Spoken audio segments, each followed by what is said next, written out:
தேனு, இப்ப சந்தோஷமா உனக்கு? எல்லாரையும் பேசி ஜனாமா வரைக்கும் கன்வின்ஸ் பண்ணிட்டாங்க. அக்கா, எனக்கு இந்த கல்யாணம் வேண்டாம்க்கா. எப்படியாவது நிறுத்திடு. என்ன சொல்ற? ஆமாக்கா.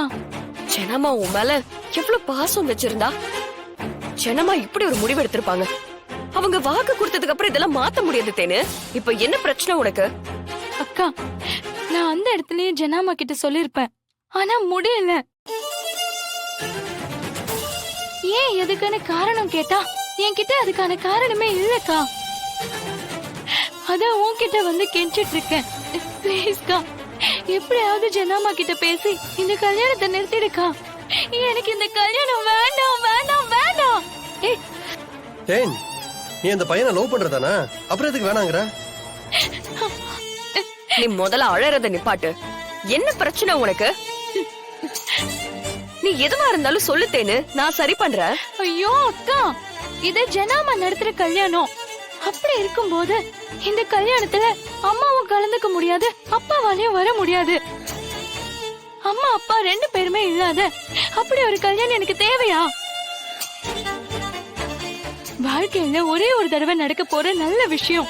இதுக்கு போய் பெத்த தாயும் தகப்பனும் இருந்தும் இல்லாம நடக்கிறதெல்லாம் ரொம்ப கொடுமைக்கா. அப்படி ஒரு கொடுமை எனக்கு நடக்க வேண்டாம். தேனு, இதுதான் உன் பிரச்சனையா? ஆமா, இத சரி பண்ண முடியுமா? முடியாதுல்ல.